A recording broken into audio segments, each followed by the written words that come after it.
بسم اللہ الرحمن الرحیم۔ السلام علیکم ورحمۃ اللہ وبرکاتہ۔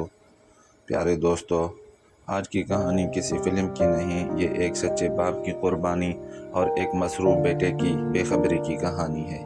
اگر آپ کے والدین زندہ ہیں تو یہ ویڈیو آخر تک سنیں، اور اگر نہیں ہے تو یہ کہانی شاید آپ کو رلا دے۔ تو آئیے شروع کرتے ہیں۔ وہ سردیوں کی ٹھنڈی بارش تھی، آسمان سے پانی ٹپک رہا تھا۔ سڑک کے کنارے ایک بوڑھا آدمی کھڑا تھا، پھٹے کپڑے ہاتھ میں، ٹوٹی ہوئی چھتری کندھے پر، پرانا تھیلا۔ اس کا نام تھا کریم الدین۔ وہ دن بھر مزدوری کرتا تھا، اینٹیں اٹھاتا تھا، بوریاں اٹھاتا، لوگوں کے گھروں میں چھوٹے موٹے کام کرتا تھا۔ رات کو ایک چھوٹے سے کمرے میں آ کر سو جاتا، اور بیوی بہت پہلے فوت ہو چکی تھی۔ اس کی پوری دنیا صرف ایک تھی، اس کا بیٹا عدنان۔ ہر رات سونے سے پہلے کریم الدین دعا کرتا، کہتا، یا اللہ میرے بیٹے کو وہ زندگی دے دے جو میں نہیں دے سکا۔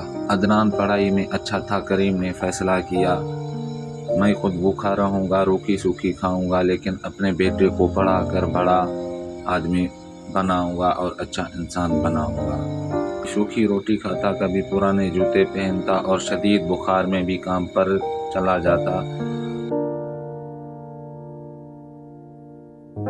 عدنان کے پاس نئے کپڑے ہوتے، باپ کے پاس وہی پرانے۔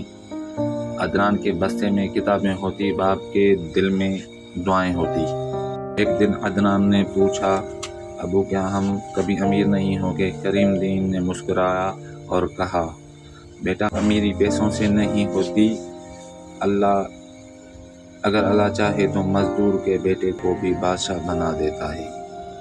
وقت گزر گیا، عدنان لکھ پڑھ کر بڑا ہو گیا۔ عدنان کو شہر میں اچھی نوکری مل گئی۔ اس نے کہا، ابو میں شہر جا رہا ہوں، بعد میں آپ کو بھی بلا لوں گا۔ کریم الدین کی آنکھیں بھر آئی۔ اس نے بیٹے کے سر پر ہاتھ رکھا اور کہا، بیٹا نماز کبھی نہ چھوڑنا، اور اس بوڑھے باپ کو کبھی نہ بھولنا۔ عدنان نے جلدی میں سر ہلایا اور گاڑی چل پڑی۔ جب تک گاڑی نظر آ رہی تھی تب تک کریم الدین کھڑا رہا۔ شہر میں عدنان کی زندگی بدل گئی۔ بڑی کمپنی، اچھی تنخواہ، مہنگے کپڑے اور نئی گاڑی۔ آہستہ آہستہ وہ مینیجر بن گیا، پیسے آ گئے، اسٹیٹس آ گیا، مگر مصروفیت بھی آ گئی۔ فون کم ہو گئے، گاؤں جانا ختم ہو گیا، اور کریم الدین اکیلا رہ گیا۔ ہر جمعہ مسجد میں بیٹھ کہتا، یا اللہ میرے بیٹے کو خوش رکھ، بس میرے بیٹے کو ایک بار مجھ سے ملا دے۔ ایک دن کریم شدید بیمار ہو گیا، پڑوسی اسے اسپتال لے گئے۔ اس نے کمزور آواز میں کہا، میرے بیٹے کو فون کرو۔ جب فون کیا گیا تو فون ہی بند ملا۔ شام تک وہ دنیا سے رخصت ہو گیا۔ اس کی جیب میں صرف ایک پرانا سا کاغذ ملا، جس میں لکھا تھا، عدنان میرا فخر ہے۔ 3 دن بعد عدنان کو خبر ملی، وہ سب کچھ چھوڑ کر گاؤں پہنچ گیا، مگر اب بہت دیر ہو چکی تھی۔ جب وہ پہنچا تو اپنے والد کو قبر میں پایا۔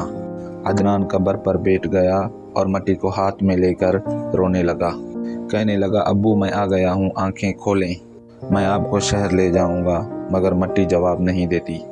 پڑوسی نے ایک لفافہ دیا اور کہا، تمہارے لیے تمہارے ابو نے چھوڑا تھا۔ عدنان نے کانپتے ہاتھوں سے خط کھولا۔ اس میں لکھا تھا، بیٹا اگر یہ خط پڑھ رہے ہو تو میں دنیا سے جا چکا ہوں۔ میں نے ہمیشہ تمہاری کامیابی کی دعا کی ہے۔ مجھے تم سے کوئی شکوہ نہیں، بس نماز پڑھتے رہنا اور کسی غریب باپ کا دل نہ توڑنا۔ عدنان زمین پر گر گیا۔ پیارے دوستو، باپ خوشی سے قربانی دیتا ہے، بیٹا مصروف ہو کر بھول جاتا ہے۔ ماں باپ زندہ ہیں تو ان کو وقت دو، قبر پر رونا بہت دیر ہو جاتی ہے۔ یا اللہ ہمارے والدین کو لمبی زندگی عطا فرما، اور جو دنیا سے جا چکے ہیں ان کی قبروں کو جنت کے باغ بنا۔ یا اللہ ہمیں والدین کی قدر کرنا سکھا، آمین یا رب العالمین۔ دوستو، اگر آپ کو یہ ہماری کہانی پسند آئی ہو تو چینل کو لائک اور سبسکرائب کریں، اور گھنٹی کو دبائیں تاکہ اسی طرح کی اچھی آموز کہانیاں آپ کی طرف آسانی سے پہنچ سکیں۔ شکریہ، اللہ حافظ۔